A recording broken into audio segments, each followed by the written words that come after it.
আর একটা ব্যাপার আমি বলি, আমি দেখলাম যে বেশ কিছু বাঙালি মুসলমান আবার বঙ্কিমচন্দ্র সাম্প্রদায়িক বঙ্কিমচন্দ্র পরীক্ষায় বিয়ে পরীক্ষায় ফেল করেছিলেন, তাকে 7 মার্কস দিয়ে গ্রেস করা হয়েছিল। অর্থাৎ আর একটা নতুন খেলা শুরু হয়েছে বঙ্কিমচন্দ্রের ক্যারেক্টার অ্যাসাসিনেশন। ফার্স্ট অভিযোগ তিনি সাম্প্রদায়িক, সেকেন্ড অভিযোগ তিনি পরীক্ষায় ফেল করেছেন।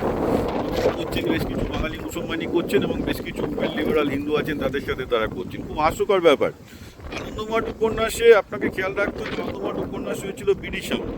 তো সেই সময় যদি সন্ন্যাসী বিদ্রোহ, অ্যাকচুয়ালি আনন্দমঠ উপন্যাসের প্রেক্ষাপট হচ্ছে যখন কোম্পানি রাজ পশ্চিমবঙ্গে আসলো, তখন তারা এমনভাবে লুটতরাজ করা শুরু করে, তাদের বিরুদ্ধে বিভিন্ন রকম বিদ্রোহ সংগঠিত হয়েছিল এবং সেই বিদ্রোহে বিভিন্ন রকম ফকির বিদ্রোহ, অর্থাৎ ফকির, তাদের মধ্যে মুসলমানরাই ছিল বাইরে, মুসলমান হিন্দু সবই ছিল, মুসলমান ফকির হিন্দু সন্ন্যাসী একসাথে মিলে তারা মানুষকে নিয়ে প্রতিরোধ, ব্রিটিশ রাজের বিরুদ্ধে প্রতিরোধ করে তোলে। দ্যাট ওয়াজ দ্য প্রেক্ষাপট অফ আনন্দমঠ। এবার ব্যাপারটা হচ্ছে তিনি তো ব্রিটিশের ডেপুটি ম্যাজিস্ট্রেট ছিলেন, তো ন্যাচারালি তিনি যদি লিখতেন মানে সন্ন্যাসী বিদ্রোহের কথা, অ্যাকচুয়ালি সন্ন্যাসী বিদ্রোহ আনন্দমঠে যদি ব্রিটিশদের বিরুদ্ধে লিখতেন তো তাকে তো জেলে পুরে দিত।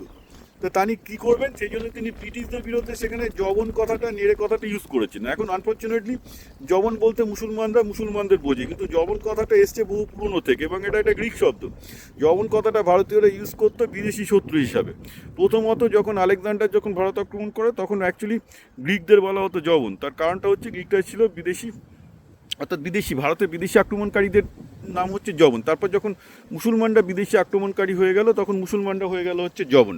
ঠিক আছে, সেই থেকে মুসলমানরা জবন হয়েছে, কিন্তু জবন এই গোটা আনন্দমঠ উপন্যাসে কিন্তু ইউজ হয়েছিল একটা বিদেশি আক্রমণকারী হিসেবে, এবং সেটাকেই মুসলমানরা ধরে নেয় যে বেসিক্যালি এটা ইসলামের বিরুদ্ধে, বিদেশি আক্রমণকারীর বিরুদ্ধে করা হয়েছে। তো ঘটনাটা হচ্ছে এই যে এক্ষেত্রে কিন্তু বঙ্কিমচন্দ্রের অন্য কিছু করার ছিল না। বঙ্কিমচন্দ্র যদি ব্রিটিশদের বিরুদ্ধে করতে যেতেন তাহলে তাকে জেলে যেতে হতো, তাহলে উপন্যাসটা মানে বন্দে মাতরম ব্যাপারটাই বাইরে আসতো না। আর সেকেন্ড, যেটা বঙ্কিম ফেল করেছেন বলছেন, এটাও দেখতে হবে এক্সামিনার কে ছিলেন। এক্সামিনার ছিলেন ঈশ্বরচন্দ্র বিদ্যাসাগর, তিনি প্রশ্ন সেট করেছিলেন তার বিয়ে পরীক্ষায়। ওকে, এবার ঘটনাটা হচ্ছে এই যে একটা জিনিস ভাবুন, তখন বঙ্কিমের মতো সাহিত্য সম্রাটকেও ফেল করানো হচ্ছে সাহিত্যে বা মানে ল্যাঙ্গুয়েজে, তাহলে তখনকার দিনে স্ট্যান্ডার্ডটা ভাবুন। আমি কি বলবো, আমার ঠাকুরদা ক্লাস 7-8 পাস ছিলেন, তিনি, তার কাছে এমকমের ছেলেরা অ্যাকাউন্টিং শিখতে আসতো। ঠিক আছে, আমার দাদু বা আরও আমার একজন শিক্ষক, যে ছোটোবেলায় একজন গৃহশিক্ষক ছিলেন, খুব ছোটোবেলায় আর কি, তারা সব ক্লাস 8-9 পাস ছিলেন সে যুগে, তাদের কাছে সব এমএ পাস করা ছেলেরা শিখতে আসতো। তো তখনকার দিনে শিক্ষার যা স্ট্যান্ডার্ড ছিল তাতে এটা আরও ভালো বুঝতে পারছেন যে একটা সাহিত্য সম্রাটকে যেখানে ফেল করানো হয়, সেখানে তখন কলকাতা ইউনিভার্সিটির বিএ স্ট্যান্ডার্ড কী ছিল বুঝতেই পারছেন। কিন্তু এতে বঙ্কিমচন্দ্রের ক্যারেক্টার অ্যাসাসিনেট করে তো লাভ নেই। মোদ্দা কথা আজকে দেখুন, আমি এটাই বলবো, আমি বাঙালি মুসলমানদের করবো যে আপনারাও সেই সাম্প্রদায়িক লাইনে, মানে আপনারা বিজেপি অলরেডি মানে কী বলবো, বিজেপির যজ্ঞে সাম্প্রদায়িকের মধ্যে মানে ঘিটি দিয়ে বসেছিল, আপনারা তার মধ্যে আগুন দিচ্ছেন। কারণ এই মুহূর্তে এই আমরা একবিংশ শতাব্দীতে আছি, এখানে কে হিন্দু কে মুসলমান এগুলো নিয়ে ভাবাটা আমি মনে করি পুরোপুরি ফালতু। You have to look at the future. আপনাদের ছেলেমেয়ের ভবিষ্যৎ নিয়ে ভাবতে হবে, হিন্দু মুসলমান সবাইকেই তাদের ছেলের ভবিষ্যৎ নিয়ে ভাবতে হবে।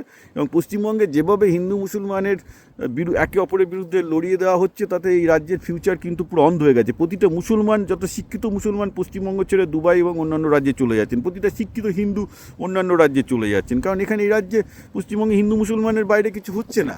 আর সেইখানে তৃণমূলও ইন্ধন যোগাচ্ছে, বিজেপি তো আরও বেশি করছে, তাদের কাছ থেকে আসছে। তো এই জায়গাটাই আপনারা এই খেলায় পা দেবেন না।